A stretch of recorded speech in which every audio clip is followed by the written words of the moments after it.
I sure will. Good morning, everybody. You're listening to The Voice. Come on, dig me now. One and only Steve Harvey. I got a radio show. Real grateful for that. You know, it's funny. I remember when I first started out in radio, a lot of my peers laughed at me. Some of it was being mean-spirited. Some of it was just, mocking me. I'm used to stuff like that, but I had as a special guest on my show, Joel Osteen. And you know something, man, he said something that was, I can't remember the scripture. I don't know exactly how it went. Like we were having a long conversation, but the gist of it was, don't be upset with where you are now, and don't be upset with the small things in your life. Be grateful for the small things and the small position that you have right now, because you don't know where that's going. You don't know what that's going to be one day. You don't know what that's going to lead to. And that was very warming to hear him say that, but it also reminded me of when I started in radio, how small it was. It reminded me of when I started in stand-up making $25 a show. It reminds me of not having a home at a period in my life and what God has allowed me to live in now. So don't be distraught over your position now, and don't be ungrateful or unappreciative for the things you have now, because you don't know what that's going to grow into. And that's really the gist of that I got from what he was saying. I just wanted to share that with you, that where you are now is so temporary, because now, like I've said before, now is a fleeting moment. Right after you finish saying now, that moment that you claimed as now, that's gone. So the where you are now is a very fleeting process. Now, you can change where you are now, and you can change how you feel about where you're at now, and you can change about where you're going by simply changing your mind. It is no different. I'm telling you, folks, the thing that I've learned about successful people is not so much of what they do. It's not what they have. The biggest thing I've learned about successful people is how they think. That's the thing that's different. It's how they think. And I'm telling you that you can change the way you think on any subject and start becoming successful towards that starting now. You have to understand that, man. The biggest difference I've noticed between successful people and non-successful people is how they think. I was reading where this guy said that he was taught all wrong about money. He said that his father was very negative about money. All throughout his life, he heard his father say, people who got money have walked on somebody to get it or cheated somebody to get it. People who have money, money is the root of all evil. Money is this, and people who got money, don't deserve it. They've done something wrong to get it, yada, yada. So he said he grew up the whole time thinking that having money was something was wrong with that. He discovered that it wasn't. Look, you can choose to be successful any way you want to. I've chosen several ways to be successful. I want to be a very, very successful father. I think that's one of the things that's paramount in my life, that I really am working hard right now to become a successful father. Not a successful father in terms of money, but a successful father in terms of offering the amount of love and guidance and leadership and the example that my children need to look at. That's what I'm really, really working hard at now. I want to be successful as a father, but also I want to be successful as a husband. I want Marjorie to always know that she can count on me, to not have to wonder about me or look for me. I want her to feel secure in the fact that I really have gotten it right, that I really am focused on being a good husband to her, because it means so much to me. So I'm working hard on a lot of levels. I'm working hard. I'm trying very strong to be a successful motivator of people. I want to be a sharer of information to people that will uplift others and give others the same things that I've learned through the trials and tribulations of my life, but at the same time, share that information and use the power of this microphone to uplift people, not to destroy. My show is not about, guess what so-and-so said, guess what so-and-so did. I don't like mean-spirited things about people. I joke with people who call in, that's another thing. but I don't like destroying people with the power of the microphone. So I'm working very hard on being successful in a lot of areas of my life. Now, also, I do care about being financially successful, too, because my father, one of the gifts he gave me was a very simple gift. He told me a long time ago, he said, son, the best thing you can do for poor people is not be one of them. And that stuck with me. And this was a hard-working man who was a coal miner, who worked construction his entire life. My father didn't have an easy life, man. My father didn't sit behind a microphone.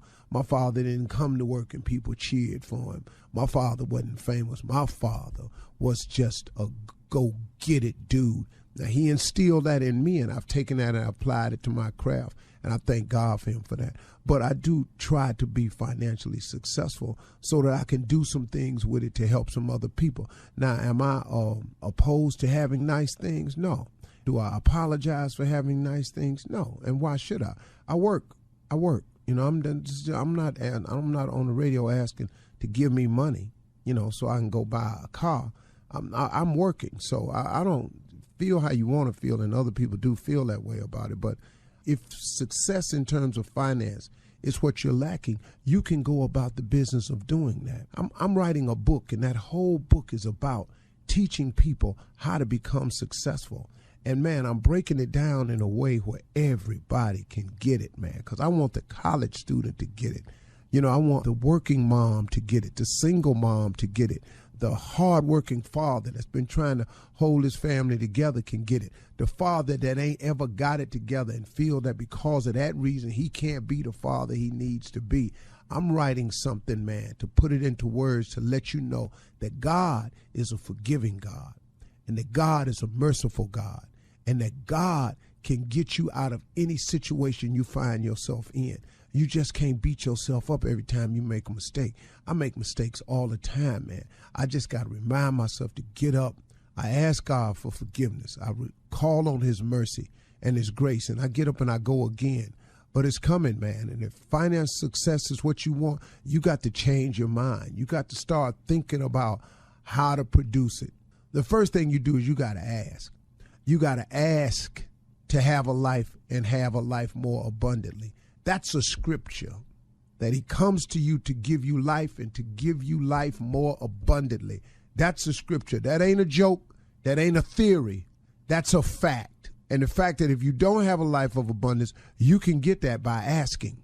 Then it starts by believing. And the how-to, don't even worry about that. He takes care of that himself. He'll send the stuff your way. But you got to be willing to put some effort in this thing now. And you can do it. Okay, I know I was a little around the place today, but that's what it was. So, you know, let's go get it. You're listening to the Steve Harvey Morning Show. Ladies and gentlemen, let me have it.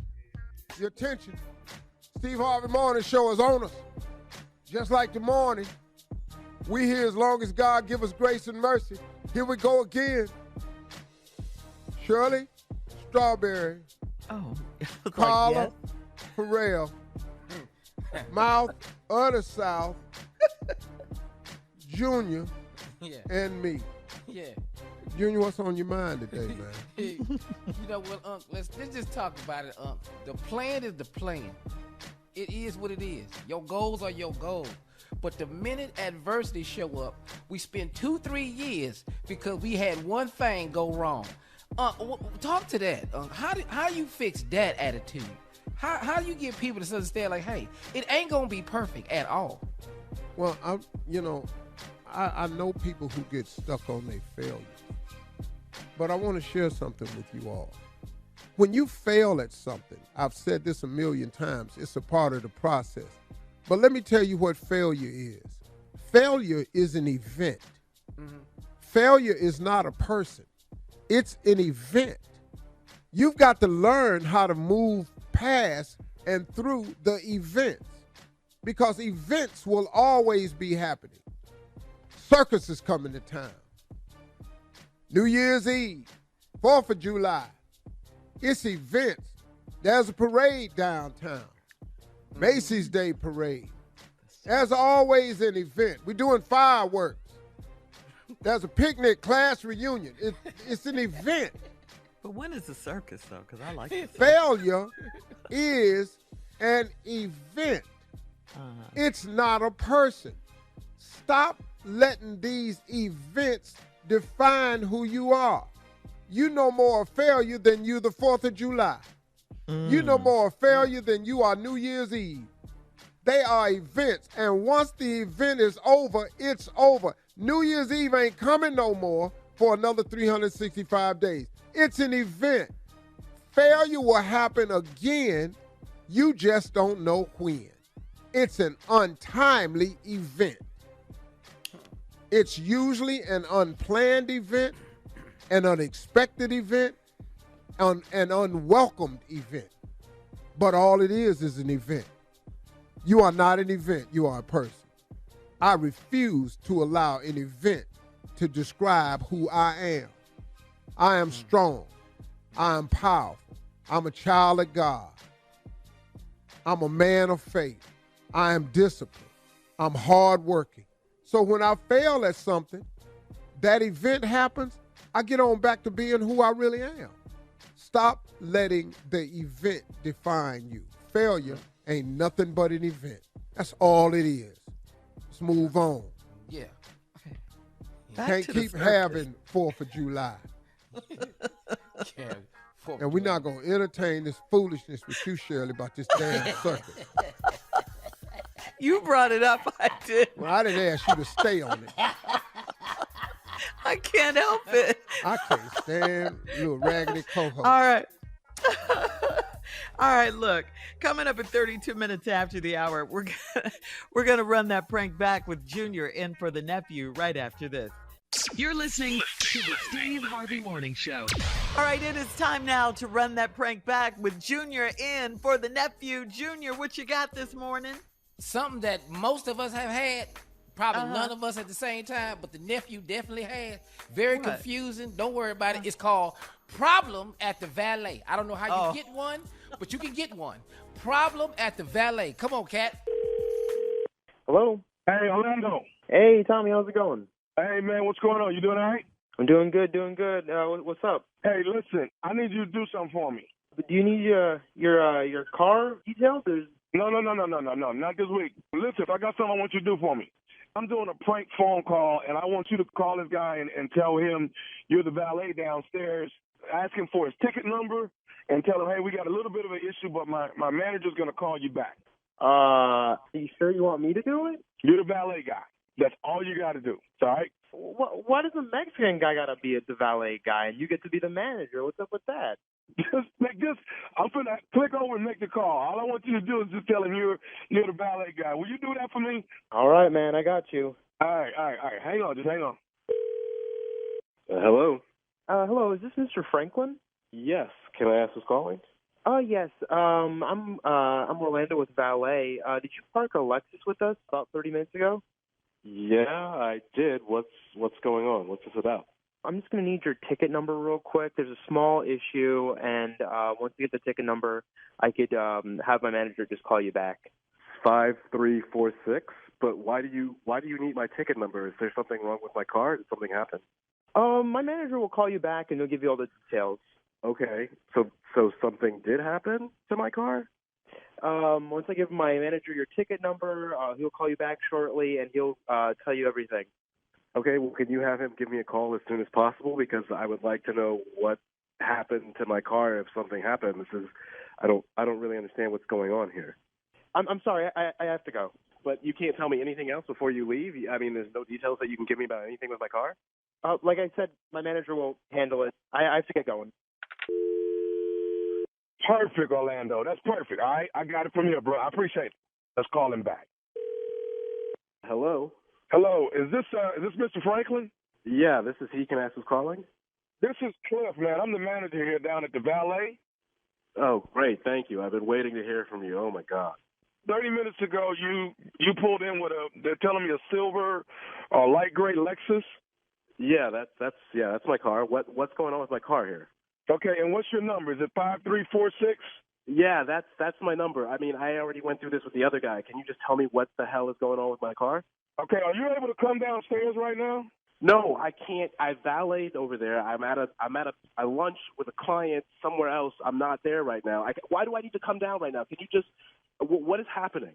Okay, so here's the deal, sir. We have one of the valet workers here has gotten mad and he left.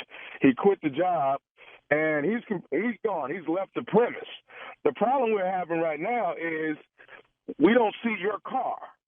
What you know, and you don't see it? What? I'm sorry. What? Okay. Wow. All right. So my car is gone. My car is gone. Is that what you're telling me right now? Somebody quit your company and took my car?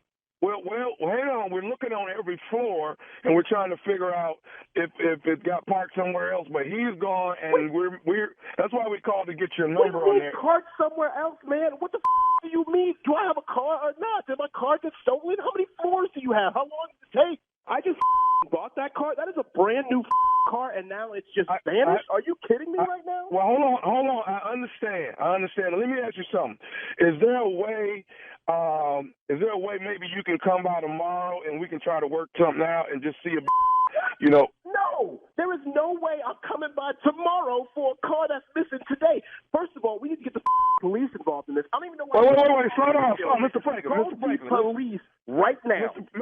Mr. Franklin, we don't want to get the police involved in this. Who is we? Because I damn sure want to get the police involved. So who is we? I'm just saying, listen, I don't want to lose my job because we lost the car. If you just give me some time to find the car, that's all I want you to do is give me some time. Let me go by this guy's house where he lives and see if the car is there. You should already be in a car driving your ass to this man's house talking to me right now, okay? The fact that you're not there is malpractice. I'm calling the police. I'm suing the building owner. I'm suing the manager. I'm suing the who made the valet box. I'm suing everybody affiliated with your business. You understand me right now? Okay, but listen, Mr. Franklin, why are you upset with me? I didn't do nothing. I didn't take the car. Okay? Why am I upset with you? Why are you responsible for this parking lot? Are you a manager? What is your occupation, sir? What do you do? I'm the manager here, and Orlando called you earlier, okay? And we're trying to find out where the car is. We are. I don't really feel like it. You don't even want the police involved, man. You're not trying to find You're trying to cover your right now. I'm mad at Orlando. I'm mad at you. I'm mad at your company. I'm mad at the man who put the damn asphalt down in the parking lot. I'm mad at everybody right now, okay, Cliff? Okay, but calm down. Okay, but let me ask you this here. Are you mad at your wife? What is the matter with my wife? My wife didn't steal my damn car. Ain't your wife named Carrie? How the hell you know my wife's name? You know how I know your wife's name? Because your wife got me to call you. This is nephew Tommy from the Steve Harvey Morning. Oh, damn. Franklin, you just got pranked, baby. Oh, damn. Oh, boy, we're going to marriage counselor for this one. This is... you had your boy. She said he just bought this car. He loves this car. He outside sitting in it when he ain't going nowhere. Wow, I can't believe it. Man, it's always the closest people. It's all. I tell you what. I tell you who is not getting to ride in this car for a long time. She knows what her name is. She knows what her name is. Hey man, tell me this. What is the baddest? I'm talking about the baddest radio show in the land. It's the Steve Harvey Morning Show, baby.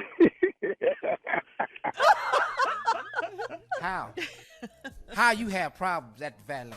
Come on, Tommy. Man, not the Lexus. Not the Lexus. Alexis at that. Brand new. Yeah. Gonna be some problems at the valet. Ridiculous. Play too much. Man. Stupid with it. It is. All right, Junior, thank you. Coming up next, it is Ask the CLO, the Chief Love Officer, Steve Harvey, right here in the building, ready for your love questions right after this. You're listening to the Steve Harvey Morning Show. Coming up at the top of the hour in entertainment news, President Obama and our forever First Lady Michelle unveiled their White House portraits, and we'll talk about that. Of course, this year's Super Bowl halftime performers won 2 Emmy Awards, and Fat Joe is hosting the BET Awards. What? But right now, it is time to ask the CLO. Chief Love Officer Steve Harvey, ready for you. Mackenzie in Tampa says, I'm turning 30 in 3 months, and I hope that my boyfriend of 6 years proposes to me. My closest girlfriends are already married, and that makes me think I'm wasting my time with this guy. Is it okay to give my man an ultimatum in this situation? Absolutely. I mean, what are we doing? You have every right to know where your future's headed. You have every right to have a plan and a say-so in it. I don't know why y'all women keep giving these men the power to decide what you gonna do with your life. When he's steady doing what he want to do with you. Please say that again. Why do you keep giving these men the decision-making power over what you should do with your life? Mm-hmm. You have a say-so in this. Matter of fact, you have the major say-so. But you steady doing what he want to do, and you steady ain't getting what you want. 6 years you been his girlfriend. Mm-hmm. Wow, Man, so she was 24? Look, what are we doing? Yeah. Now, you going to get the same excuse, I'm trying to get my money right and all that shit. We can get it right together. Yes. Yes. I think it's fear, too, a lot of times, Steve, don't you? They think the man will leave them if they assert themselves like that. Well, he's staying and ain't giving you what you want. Or he can leave and not give you what you want. Which one you want to do? Okay. I love it. At least give you a it. chance to meet somebody to give you what you want. Okay. All right. That was great advice. All right. You got that, Mackenzie in Tampa? One All right, man's junk is another man's treasure. Treasure. Yes. All right. Yes. Thank you, CLO. Tanya in Fort Worth says, over the Christmas holidays, I slept with my sister's ex-husband a few times. My husband had just left me. Like that's just nothing, right? Right. My husband had just left me and I was vulnerable. I told my sister about it and she forgave me. He and I want to be together, but I don't know how to tell her that part. Should I follow my heart and tell her or find someone else to love? Whoa, Tanya. I don't know what you should do. What? I'm now dating your ex-husband. And I want to marry him. Yeah. She But forgave you you finally once. tell her the way that y'all slept together. Go on, find a way to tell her this. I don't care what you do.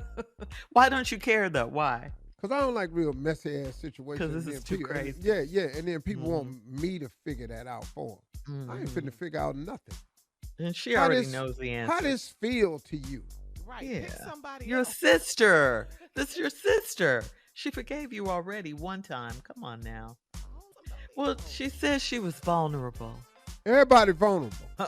How would she feel if her sister started dating her ex-husband? Let's flip it. All right, CLO, you said you don't care. All right. Kelvin in Memphis says, I didn't use my real name, but here's what I need to know. My girlfriend and I break up a lot because she's a very controlling person. If she doesn't get her way, she trips out and dumps me. Should I continue to let her lead in our relationship? What? Uh-huh. Huh? Kelvin with the wrong name. What? Uh-huh. Should I continue to let her lead in a relationship? You That's what stupid. he said. I think the question is, should you continue to follow? Uh-huh. I'm just you can call me whatever you want to call, but I'm not ain't nobody leading me. No, we can go together. Right. But I'm not gonna get led. Partnership. Uh-huh. And why do you call him Kelvin with the wrong name? Because he said I'm not using my real didn't- name. Yeah, he didn't use his real name. She break up He's with just you. wrong. Dog, she don't want you. If she doesn't get her way, she trips and quits him every time. Wow. She don't want you. Yeah. Move There on, it Kelvin. is. Uh-huh. I like that Steve Yeah. with the wrong. Yeah. Oh, Yeah. wow. All right. All right. Last one, Steve. Last one. Andrea in Seattle says,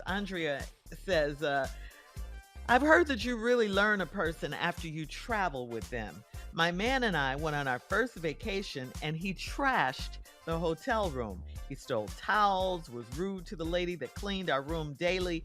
Now, it's just vacation behavior or not? Wait a minute, I don't understand. What? Rude is rude. Yeah. Doesn't matter. Nasty is nasty and wrong is wrong. What difference do it make where you commit it? Yeah. You hear that, Andrea in Seattle? When is bad behavior rewarded? Right. I don't understand that. So you think this just gonna stay on vacation? You don't see this coming? He is who he is. Stealing from the hotel. What? You just left the Bahamas, Steve. You were on What was vacation. I going to steal? Did you so you never stole You got some towels? You don't have those little soap Hell and yeah, lotion bottles. Hell, y'all stole all the soap and the lotion. Dog, when I left the room, let me explain something. When I left the room, you know somebody was in there.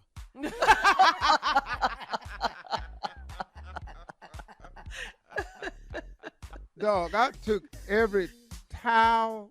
I used to get the little small Shirley. Used to. Yeah, used to. Not now. When I was homeless and would get a room, what? Used towels, to. all this. Oh, that was years ago. Not now. Yeah, I want to make that clear. I don't want nothing. Marjorie got everything nice at our house. Mm-hmm. You ain't got to take nothing. I don't want nothing. But when I was homeless, look at here. Woo. Got you. What? Do you know at Motel 6 out on the road, what they started doing was when you check in, if you want the towel, the washcloth, and the soap, you had to give them your driver's license. Oh, wow. Then when you bring them back the towel, soap, the towel and the dish, and the washcloth, you got your ID back. Oh. That's what they did out on the road.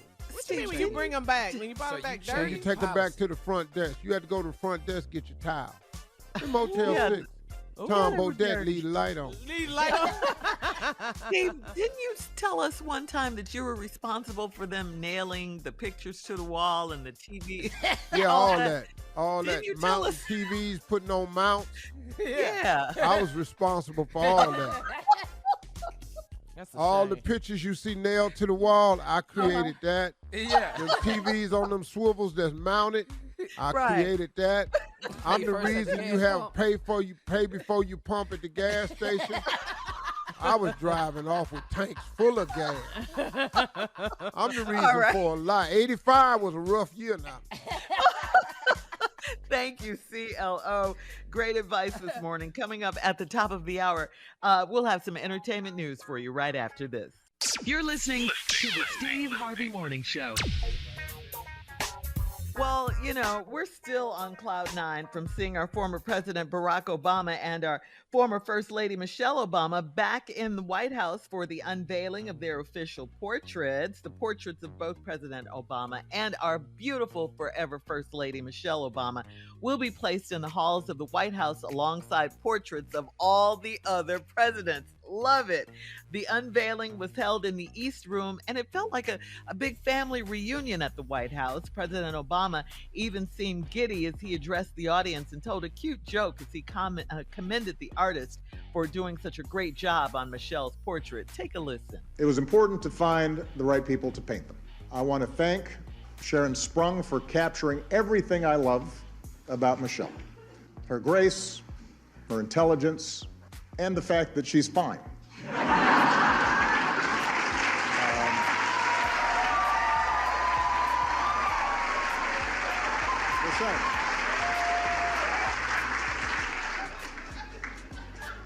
She is. Her portrait is stunning. I love that. Keep it pimping, player. What'd you say, Steve?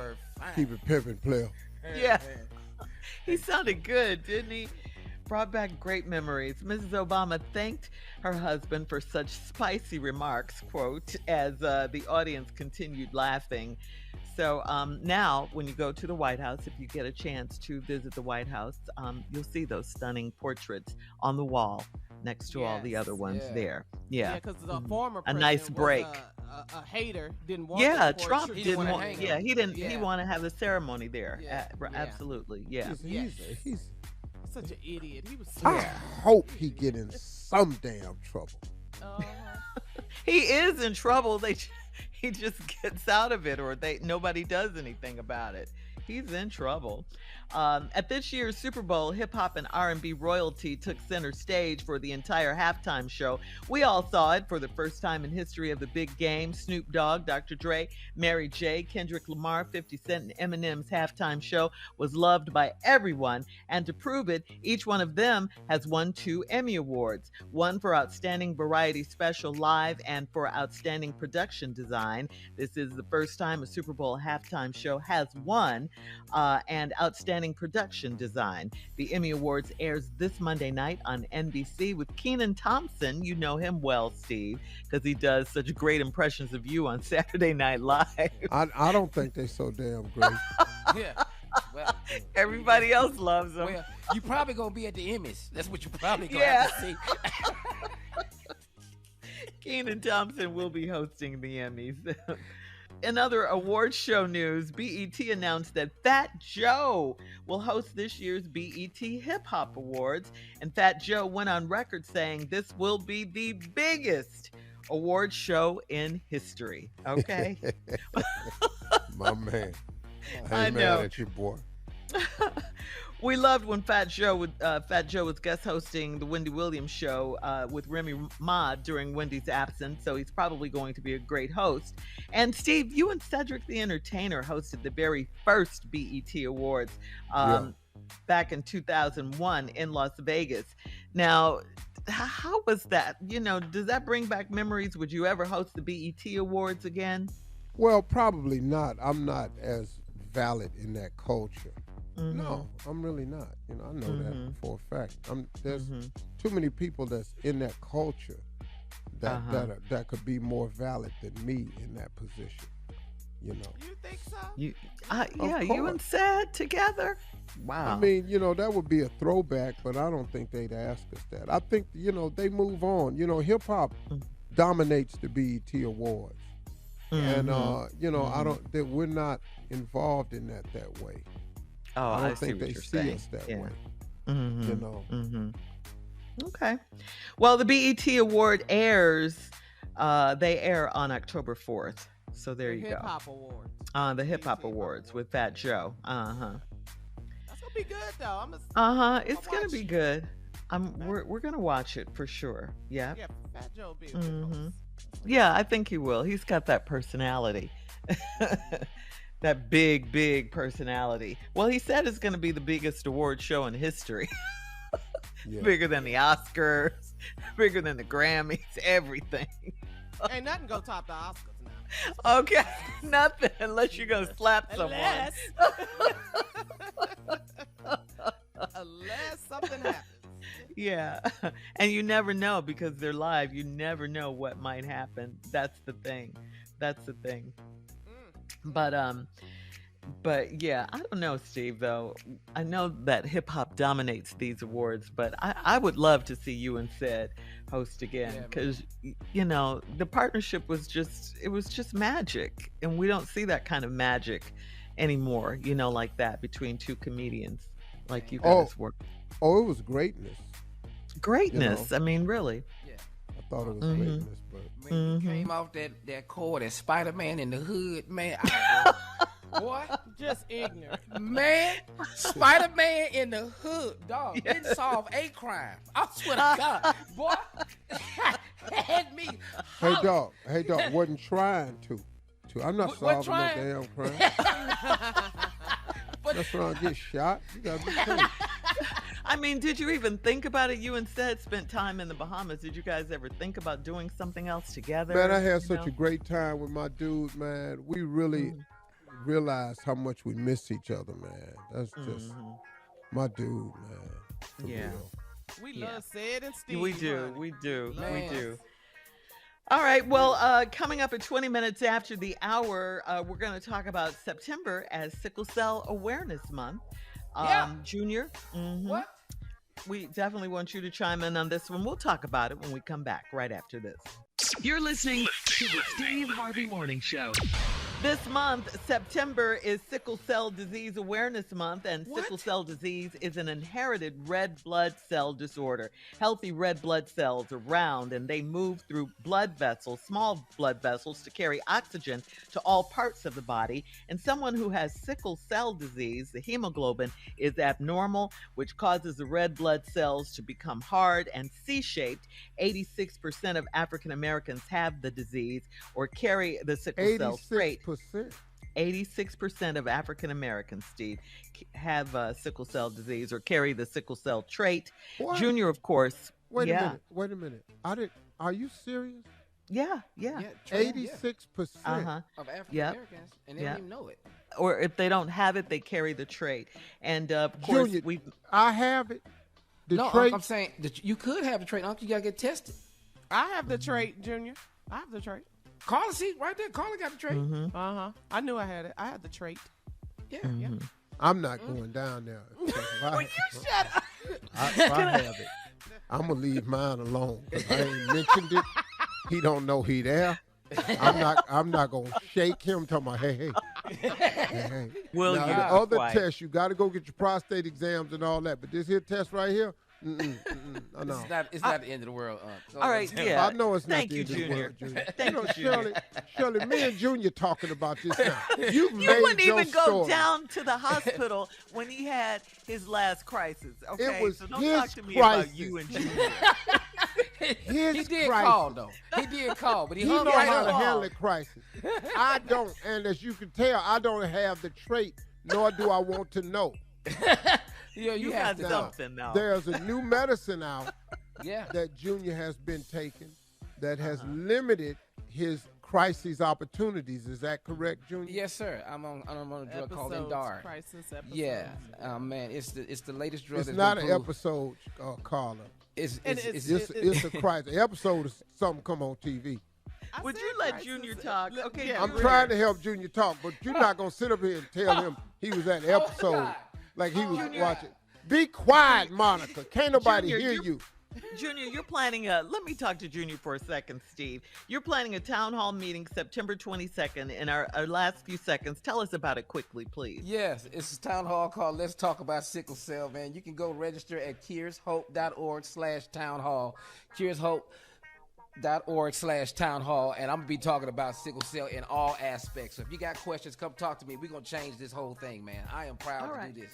It's gonna be great. Thank Get you, your Junior. uncle on there too. With you. Yeah, again, I'll it's go down there. I'm good at town hall. kiershope.org/town hall. All right, thank you, Junior. Coming up at 34 minutes after the hour, we're switching gears here because comedian Harvey Spears has spoken out now. He says his child sexual abuse lawsuit is an extortion attempt. We'll get into that right after this. You're listening to the Steve Harvey Morning Show. Well, as previously reported here on the show, comedians Harvey Spears and Tiffany Haddish were named in a recent lawsuit which alleges child sexual abuse in connection with a Funny or Die skit from 2013 and 2014. Tiffany spoke out earlier this week about it by posting a message on Instagram, and now Harvey Spears has commented on the lawsuit. He did it during the latest episode of his Spears and Steinberg podcast. He says the lawsuit is extortion. Take a listen. Listen, this is an extortion case. This is a shakedown, and believe me, it's bothering me not to talk about the skit. But I would love to address it head on. Tony Montana, Scarface, balcony scene. Shooting 1,000 Colombians, but I can't. And it's paining me to do so because I'm a fighter. I'm not a runner. And my character's being assassinated. As much as I want to expose that, I won't say her name either. And I will say this, if you could even dig up the history yourself, but this person has a history of these false accusations. Wow. Well, listen, I hope for their sake, Tiffany and Ari, Harvey Spears. that's Okay. true. Okay, man. You own I can imagine it being a shakedown. The problem is something was put on film, and something was put on film with kids. That's a true statement. Yeah, the skit is there. Yes.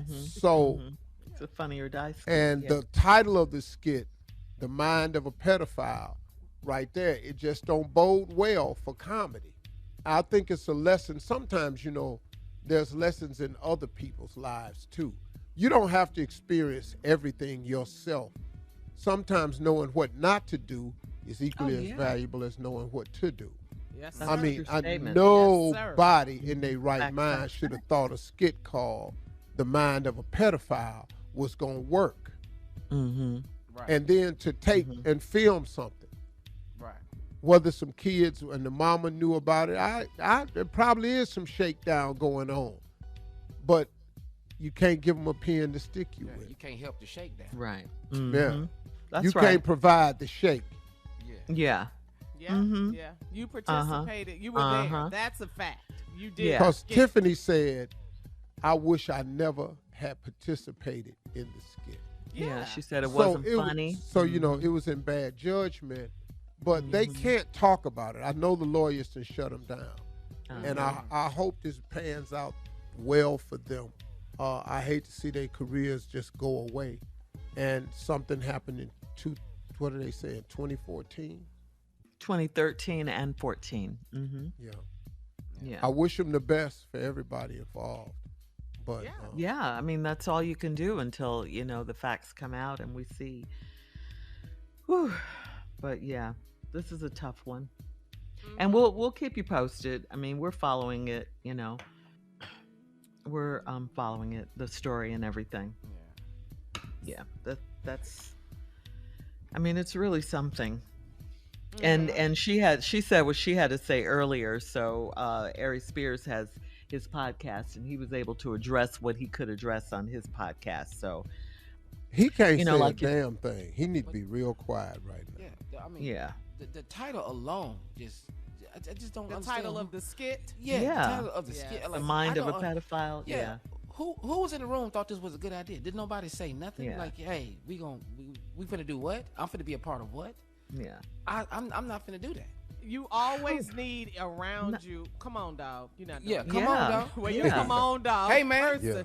Hey, you can't do that. Hey, man. Are you serious? No. Yeah. What you don't need is. Yeah, it's a bunch of yes people around you because then stuff like this happens. You don't need nobody to say, okay, mind of a pedophile. Okay, let me go set the camera up. What? Yeah, that's funny. Yeah. Yeah, no, it's not. Everything is not a joke. No. Yeah, hold on. Let me go get the boom mic. No, not at all. All right. We're moving on. Coming up next is the prank phone call for today with Junior in for the nephew. We'll find all about what that's about right after this. You're listening to the Steve Harvey Morning Show. Coming up in about 4 minutes after the hour, it's my strawberry letter for today, and the subject is, he wants to, and I do too. Okay, we'll figure out what that means. He wants to, and I do too. Okay.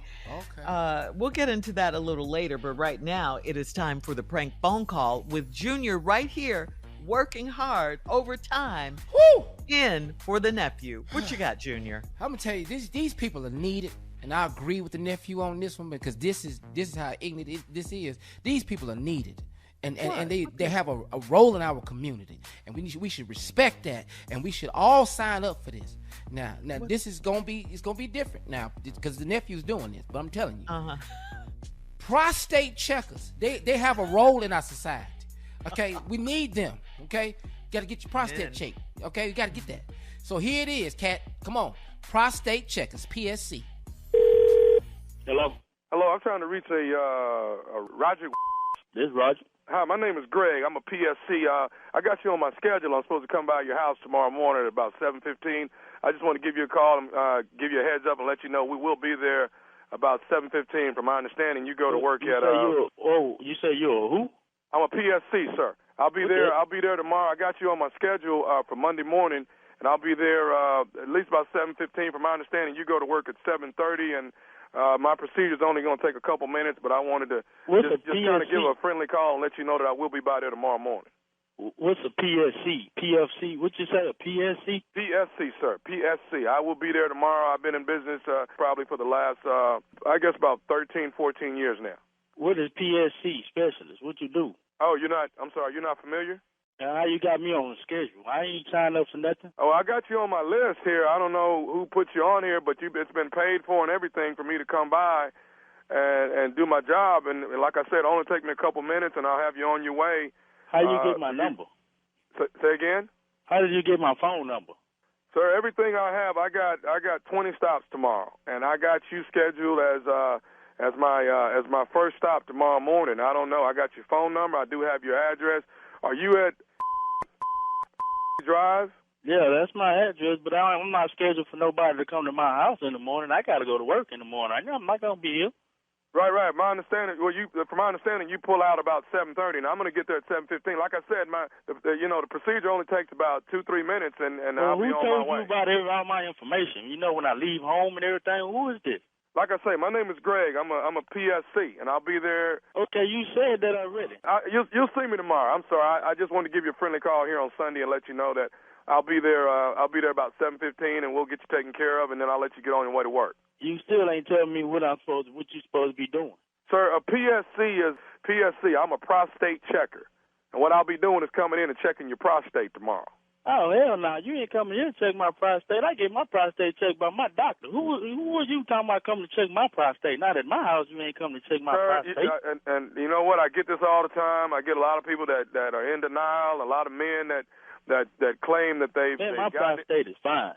I had my prostate checked just at the beginning of this year, man. You don't need to come to my house checking my prostate. Sir, a lot of men are in denial, saying that they got it checked, and they got it. And a lot of times we find out they haven't, and there has to be a reason. If I got you on my list and it's paid, somebody has paid $125 for me to come by there and check it. Well, you should be happy you paid $125. This is the less job you have to do then, because you're not coming to check my prostate. Sir, I'm going to check it. Now, I'm going to be by there tomorrow, and at 7:15, I'm putting my rubber glove on with a little bit of gel on it, and I am going to check your prostate, and then I'll let you get on to work.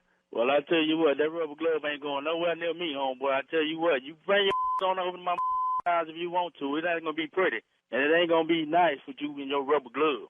Sir, somebody might have to stick a rubber glove up your when I'm done with you. Don't be coming about my house talking about checking my prostate. Sir, do you realize that this is the leading cause to black men? Do you realize that? I understand that, man. All right, but they you got ain't come to my house and check my prostate, man. 3 out of 5 black men are lost every year because of prostate cancer. So you ought to be very grateful that someone is sending me by there to check it and make sure you're okay. I'm grateful that I can pay for a doctor that I go to every once a year, man. You don't have to come to my house talking about sticking no rubber glove up me, man. What's wrong with you? Sir, I'm not going to sit here and go back and forth with you. My job is to give you a friendly call and let you know that I'm coming. All right? Now, tomorrow morning, listen, I don't want to hear anymore. Tomorrow morning, I'm there at 7:15, and you're going to get your prostate checked whether you like it or not. Well, you bring your on by here then. I sure be here. You bring your bad think you bad enough to come over here and check my prostate. You bring your on. I'm going to check it. So you just be ready at 7:15 that you're going to get your prostate checked. Yeah, I'll be here. I'll let you go on to work. Case closed. You come on over here if you want to. You know my address and all what time I go to work and everything. You bring your bad on over here if you want to. I don't care if I got to come over there, sir, and hold you down and check your prostate. I'm coming to check your prostate at 7:15 tomorrow morning. Oh, I tell you what, you bring your bad on over here. You think you know who I am, what I need over here. You come on over here and you do what you got to do. I'm going to be over there tomorrow morning. You put that rubber glove on, you're going to be checking something else besides me. You're going to be checking your own. You bring your on over here if you want to. See if I don't get you up out of here. Don't be coming to my house with that. Baby, you found somebody talking about I need a prostate check or something? Somebody on my phone talking about I need a prostate or something. You bring your, I tell you what, I'll be here when you get here. You bring your over here. I will be there tomorrow at 7:15 in the morning with my glove on. You might walk your over here. You might be wheeled away from this. You bring your here if you want to. I'm going to have my glove on tomorrow, and I'm going to be checking your prostate at 7:15 in the morning. If you want to talk about checking the prostate, you're going to be checking your own prostate, because I'm telling you what, I got something for you. You come over here. You bring your bad. You think you're bad enough to come over here and check something over here, you come on with it. I got one more thing I need to say to you. Are you listening? Then what the hell you got to say to me now? You told me it's not.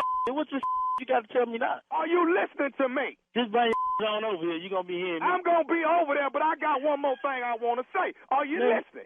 What you got to say to me, man? This is Nephew Tommy from the Steve Harvey Morning Show. You just got pranked by your homeboy. Who? say you was again? Hey, man, this is Nephew Tommy from the Steve Harvey Morning Show, man. Your homeboy got me to prank phone call you. Hey, this is Chris Johnson versus Steve Harvey, man. Hey, Tommy, boy, man. You all right, Roger? Boy, y'all about to make me go out.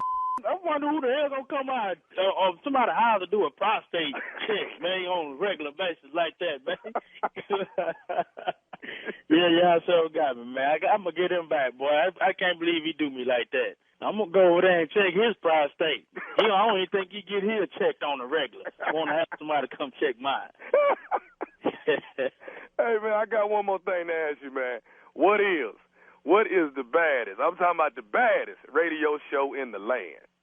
Steve Harvey Morning Show, man. Steve Harvey Morning Show.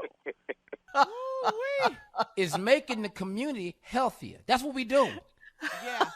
Well, checking Junior, prostate. We pulling up, checking prostate. That's what we doing. September is Prostate Cancer Awareness Month. It is. So see? the nephew is, Yeah. you're He correct. thank you. Yeah. He's right on time with it. Yeah. Now, Greg. 7:15 when we get there, quit having your clothes on. Put your gown on as we get in and get out. Because he's got to be at work at 7:30 or leave Yeah. for work at 7:30. It's not going to take that long. It's not gonna take that long. You holding us up. We do 55 a day. You holding us up. Just come in here and get your prostate checked so we can leave. That's all it's Save lives. Yeah. Saving lives. You'll be mad about your job. You gonna get there if you just have your clothes off, have your gown on, we in and out. Wow. PSC, prostate check. The nephew is ignorant, man. Y'all go get your prostate checked. Come on, Yep. saving Come lives. on. We need y'all, brothers. Come on now. Come on now. Yes, we do. Yes, we do. All right. Thank you, Junior, in for the nephew. Coming up next, Strawberry Letter. The subject, he wants to, and I do too. Okay. We'll get into that right after this. You're listening to the Steve Harvey Morning Show. It is time now for today's Strawberry Letter. And if you need advice on relationships, work, parenting, sex, and more, please submit your Strawberry Letter to steveharveyfm.com. And we will certainly try to help you out. Do what we can to help you. Yeah. Ladies and gentlemen, it's time for the Strawberry Letter with my good friend, Shirley Strawberry. Thank you, Junior. Subject, he wants to, and I do too.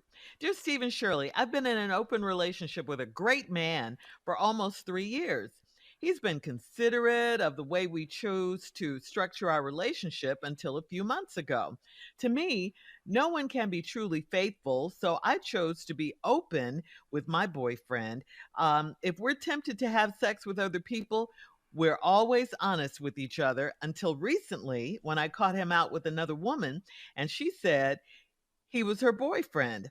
I know the girl because she works with him and he always called her out for acting too black or trying to date black men. Yes, she is white. He admitted that he's been hooking up with her. I asked him to bring her over to the house if that's the case, but he won't share her with me, which made me think he likes her. I told him if this is how things are going to be, he can move out and I'll just move on with my life. He swore that he'd stop messing with her. I was still skeptical, so I started seeing a guy I met at the gym. I had never done anything behind my man's back, so it was new and exciting. The sex with this guy was amazing, and he started wanting to see me more and more. So I was making up a lie after lie to sneak out and be with him. I finally told the guy that I was in an open relationship and I couldn't totally commit to him. Then I admitted to my boyfriend that I was sneaking around. He said he was still seeing the white girl, and I was so hurt. He told me that I had to leave my side piece alone. I told him if he can have two, then I want to too. He told me that I can't do what he does, and he threatened to break up with me. I really love my boyfriend, but I don't feel valued. Am I stupid for being in this open lifestyle? Yes, yes, yes. And yes, you're stupid for all of this. I mean, you're stupid for believing that he stopped seeing the white girl and you were hurt. Why? You know what kind of relationship you're in. Why you're stupid for letting him control the way you live your life, okay? I know it's a double standard in the world. I got that. But it's not okay for him to cheat and then try to control who you see outside of your relationship. Isn't that the very point of an open relationship? Seeing and sleeping with who you want to, and doing what you want? Otherwise, it's not an open relationship, right? Uh, I think your whole relationship is stupid, quite honestly, and there's no future in it for you. You live with a cheater who's trying to justify his cheating by saying you guys are in an open relationship. But in reality, he's the only one open. He doesn't want you to be open. So look, get out of this mess, please. And yes, this is all stupid. Steve? Wow. You know what amazes me? When people write a letter to us filled with wrong and then want something right to happen out of it. I don't even see how you think all this.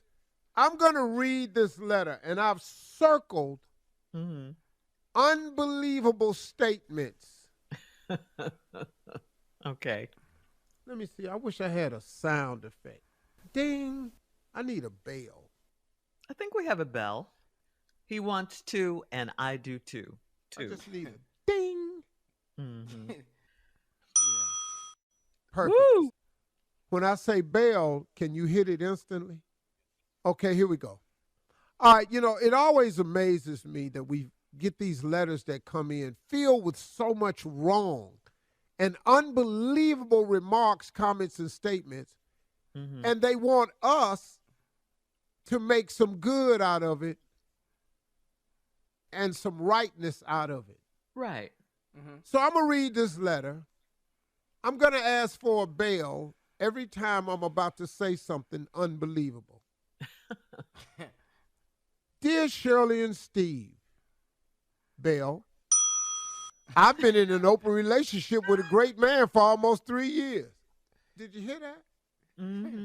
I've been in an open relationship with a great man for 3 years.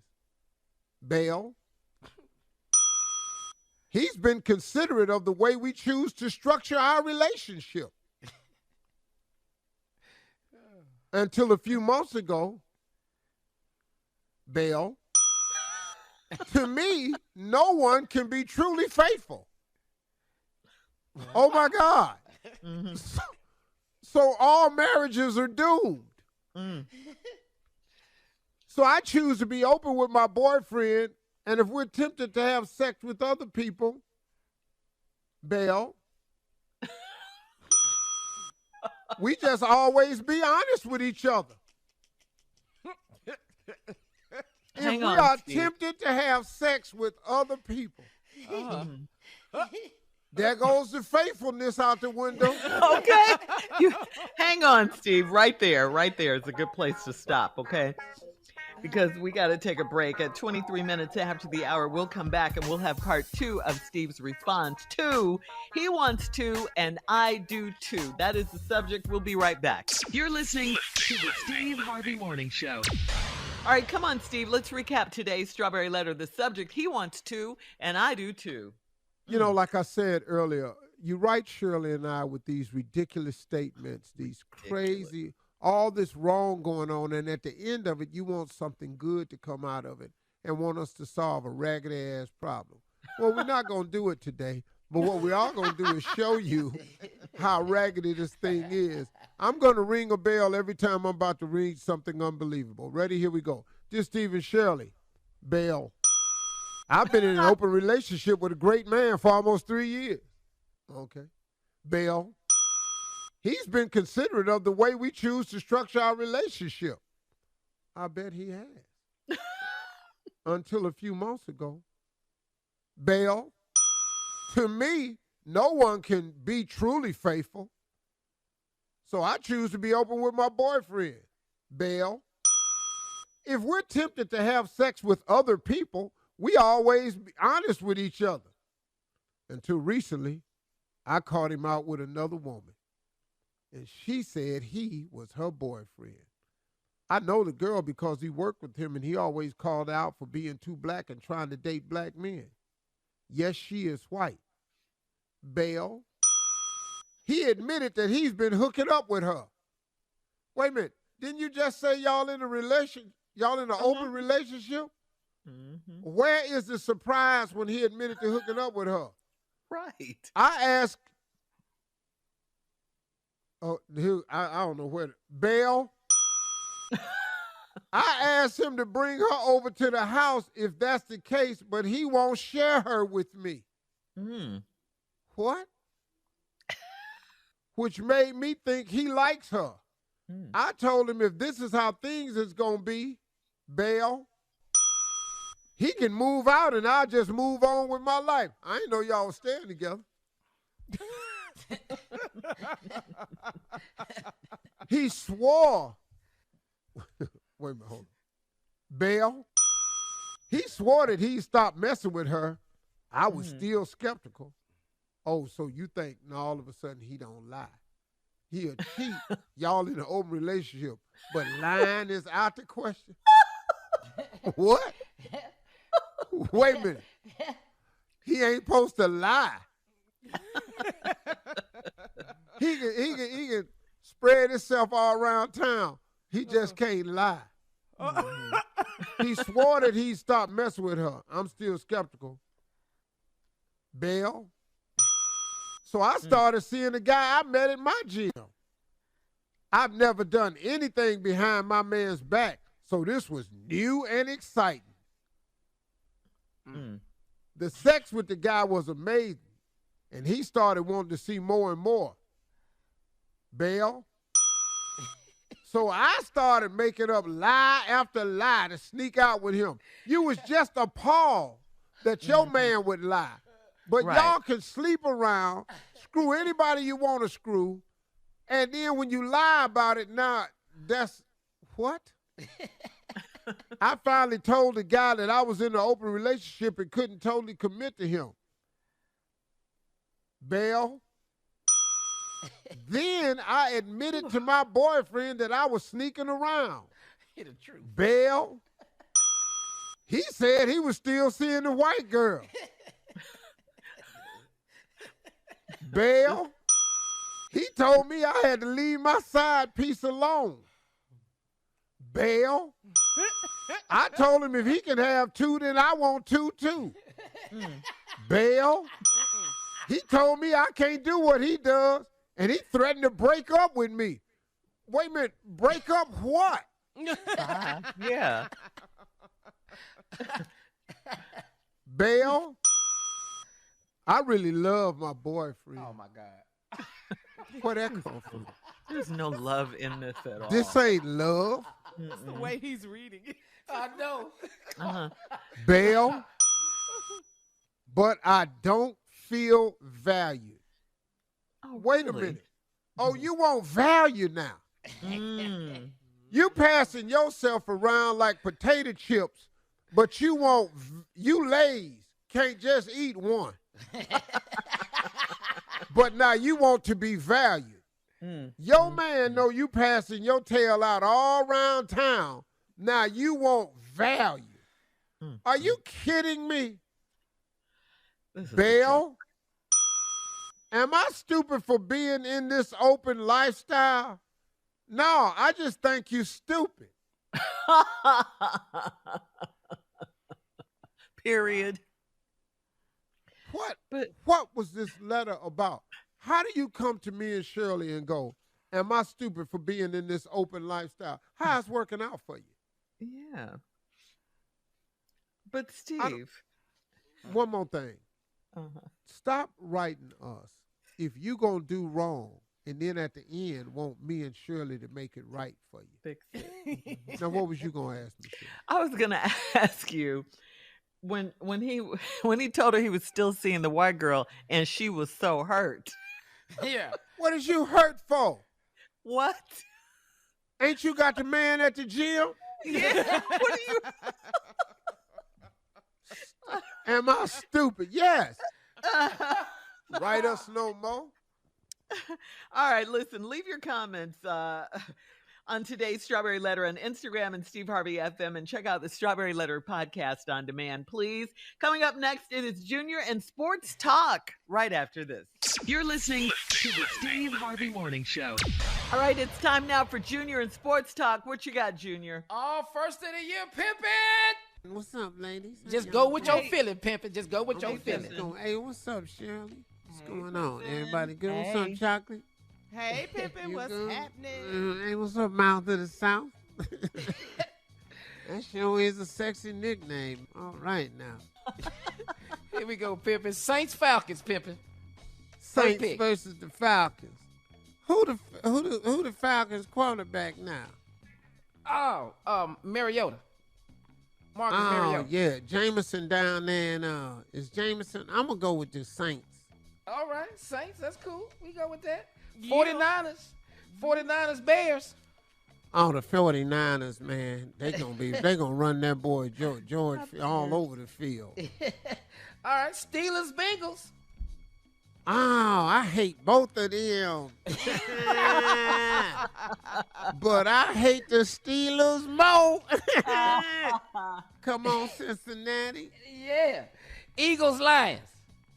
Oh, man, I love Detroit. Y'all know that, but Jalen Hurts they got a roster up there in Philly, man. Eagles. Yes, sir. Patriots, Dolphins. Dolphins, I hate the Patriots. Okay. With Ravens. everything in me. Ravens. Okay, Ravens, Jets, Ravens it is. Jaguars and the Washington Commanders. Oh, this anybody could win this one right here. Young got hurt. Uh-huh. They ain't got no quarterback. Jaguars might shock them, get a win. Jaguars. There it is, Pippin. Browns. Duval. Browns and Panthers. Cleveland, I don't even know who our quarterback is. But Baker Mayfield is starting for the Panthers. Yes, he is. We gonna sack his ass 14 times. And Colts, fall Texans. on him, too. Colts and Texans. Oh, man, Baltimore, come on. The Colts, Indianapolis coach, y'all can't. Giants, Titans. Oh, man, that's going to be a hard one right there. But that dude, the Titans, who they got? Derrick Henry and all this here. And the Giants ain't got nobody. And they got Saquon Barkley and all this here. I'm going to have to talk this shit. Titans. So I got you, man. All right. Packers, Vikings. Oh, the Packers, baby. Yes, sir. Chiefs, Cardinals. Chiefs. Okay. Raiders, Chargers. Raiders going to shock them this year. Bucks, Cowboys. You know what? The Bucks. Okay. Yeah. All right. There it is. All right, we got to go. Thank you, Pimpin'. Thank you, Junior. Coming up at the top of the hour, we'll have more of the Steve Harvey Morning Show right after this. You're listening to the Steve Harvey Morning Show. All right, this is such a wild story. If I had not seen the video for myself, I would not believe it. Have you guys seen the video of this black man in a store following two female customers down an aisle? And when they stopped, he bent down to sniff it. One of the ladies' butt. Yeah, he was sniffing their butt. Yeah. He didn't do it once. He did it 2 times. The store surveillance video shows a man wearing sneakers, sweatpants, a hoodie, and there's a close-up of his face on surveillance footage. At one point, the man slightly jogged to keep up with the women so he could get a whiff and a sniff. But is this crazy? I mean, what are we missing here? Is this a crime? Is it illegal to sniff someone else's butt? If it's not, it should be. I mean, we're not dogs. Well, I don't know if it's a crime or nothing, but it's showing enough lines right up for an ass whooping. Yeah. You know, I bet not that's catch one you perspective. sniffing nobody I know. Matter of fact, I bet not catch you sniffing a stranger. I'll stop you. Yeah. What? Yeah. That's crazy. Yeah, what would make I saw the someone do video. that? I didn't. Yeah. See, I never saw the actual sniff. I saw him turn to the camera, and I saw him bend over. But I'm, you know, it's people with all types of fetishes. You know, we in a sick world today. But we need to get some. We need change some of these laws we got. Ass whooping should be first. Should be first on the list. Should be. This is craziness. Let me tell you something, Shirley. I'm in a relationship. I love the woman I'm with, but I'm not bending over to sniff her behind though. In a relationship, let alone a stranger. I'm not. Well. Okay, here we go. Well, you might not sniff it. Don't act like you ain't been around there. Don't act like you ain't been around there snooping around now. You might not have been sniffing, but you damn sure been around there snooping. Don't act like you ain't been snooping. We talk about the video, big dog. No. But when we talking about your personal life right now. We're talking about you ain't never, boy, shut up. Snooping. Well, you might not have been sniffing, but you can sure been snooping. Oh, my God. You're going to go down there because it be so pretty sometimes. You just man. Go down there and want to, all right now. You say anything. Okay, yeah. He did. Well, I ain't lying, though. Hello. Hello. Because you have wondered in your life, what is he doing back there? Moving on. Okay. Said that. But that was a bit much, though. I'm talking about somebody just haul off and just bite you. But Steve, that's in the confines of your home, of your bedroom, and all of that. Person you're in a relationship. Now we admitting it. Okay, here we go. I mean, but this man is in public doing this. Yeah, that's wrong. This is crazy. But Junior talking about he in a relationship and he ain't never. You just a lie. I said I'm not. You just a lie. In public, I'm not gonna do that in public with the Sniff person it. I know. Laid your face on it. Okay, Steve, we get it. All right, you don't have to draw such. You ain't never had your man just lay his face on your butt before. Hell yeah, you have. The girl, you talking about the girls? They just not gonna admit to it. Stop to him. Stop. I'm not in this story. We're not in this story. Let's move on, Steve. Put your cheek on her cheek. You ain't never, boy. Boy. Man, I'm not finna play with y'all. Go ahead, Shirley. Back to the guy in the store. He didn't do it once. He did it 2 times. What kind of fetish is that? He looked trifling. Yeah. Yes, he did. He looked crazy. Yeah. Now, that is a form to me of sexual assault. Yes, it is. Absolutely. To me, It should be illegal That's if a it's form. not. Yeah. It's not. It's a form of it. That's foul. That's what dogs That's do. horrible. They sniff each other's butts. What are you doing? That's Man. horrible. All right, we're moving on. Coming up at Homicide 20 case minutes after the hour. Thank goodness. What? We're moving on. Girl, move shit. on. We'll Don't have. say I nothing. didn't hear George him. Clinton, that's all. We'll have more of the Steve Harvey Morning Show coming up at 20 minutes after, right after this. You're listening to the Steve Harvey Morning Show. All right, Carla, it's Friday, our favorite day of the week. And a lot of people just say Friday, you know. We always talk about Seagram's Escapes, you know. It's our go-to flavored malt beverage, and we always keep a variety pack handy for the weekends. We have to do this, right? I know that's right. That's right, Shirley. I am going to have my favorite Calypso Colada this weekend. Maybe add a shot of rum and blend it into a refreshing frozen cocktail. It's kind of similar to the classic pina colada, so it gives me the island vibes. Yaman. Oh, yaman, yaman. Seagram's Escapes are so flavorful. They're so colorful and beautiful. You know, my drink is the Seagram's Escapes Strawberry Daiquiri, and I always add fresh crushed strawberries because I just love just a pretty beautiful cocktail. I just love that in a pretty glass. Right. Seagram's Escapes has over 15 fruity flavors to choose from. So check this out, Steve Harvey Nation. You can try them all and pick up your favorite. I'll be sipping and watching. Let me tell you this. You know, my husband is going to have the Saints game on every TV in our house this weekend.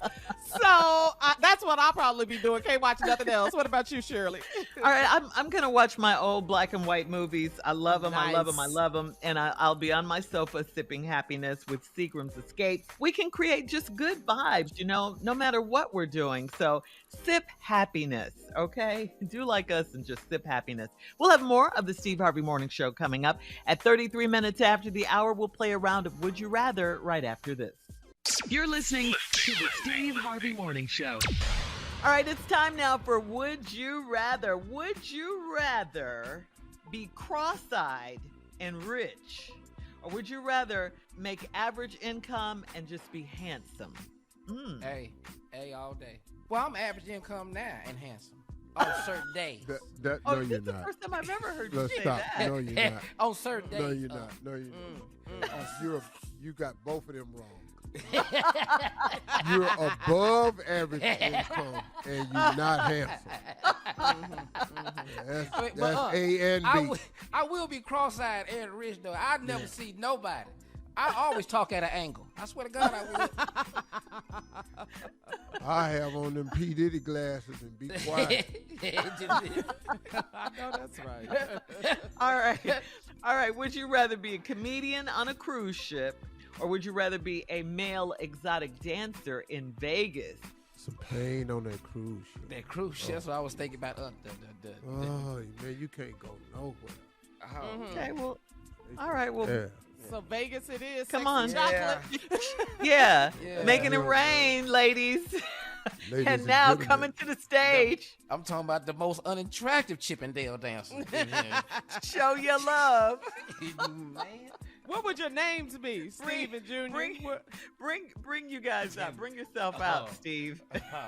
How you do me, what my name gonna be if I'm going out as an exotic dancer in Vegas? Just do Ladies and gentlemen, put your hands together.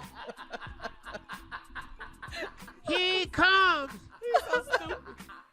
Hot, lathered up, baby all down. Itty, bitty. Here I go. Not here I go. Here I go.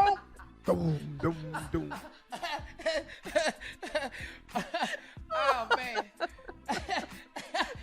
So what is your name, Steve? Bring yourself out, Steve. Ladies and gentlemen.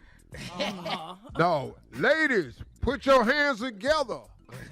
For Evil Knievel. What? Steve I'm gonna come out and do stunts. You doing stunts on the stage? Yeah. I'm gonna come out slide I'm gonna have on baby oil. I'm gonna come out and slide on my ass down the stage and slide right out on your table. Just laying their legs open, thong full of money. You're so stupid. All I do is stunts. All I do is stunt. All right. Helmet on, a crane. Evo Knievel. You got a helmet on. Helmet on with that camera on the front. That's today's version of Would You Rather. Thank you, guys. Coming up, our last break of the day and of the week, and we'll have some closing remarks from the one and only Steve Harvey right after this. You're listening to the Steve Harvey Morning Show. All right, guys, here we are, our last break of the day, our last break of the week on this Friday.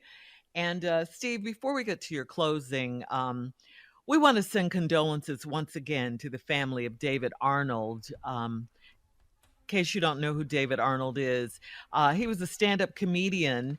He was currently touring in his Pace Yourself comedy tour. He and our girl Kim Whitley have toured together recently in the He Said, She Said, and Battle of the Sexes comedy tours.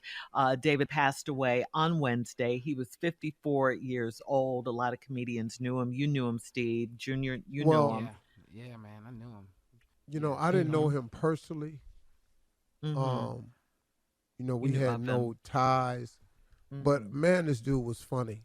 And I always watched his clips and stuff like that. I saw his last comedy special. incredibly funny, man. He was just getting his dues. Really sad, man. He is a great father. A lot of material about being a dad, a husband, and it's just really sad, man. You never know, man. That's young. 54 is young, man. Yeah. And, you know, it kind of makes us all realize how blessed and fortunate we are to still be here. I was listening to Guy Torrey's reflection of this brother who he knew quite well. So for me, I didn't know him well at all, but that comedian fraternity is a small one, and it's a hard one too, because it's really, really hard to be a comedian, man. It's a really, really tough profession. But this wife lost, his children lost. That's a tough one, man. That's really tough. Our condolences go out. Did you know him, Junior? Yeah, man. I worked with him a couple times, man. He great writer, man. Incredible writer. He wrote for a lot of shows on Nickelodeon, man. He just a conversation about how he felt about comedy. He was just all passion. Love the brother, man. He was very, very funny, man. That if you did get a chance, watch that Netflix special. It ain't for the weak. It's funny.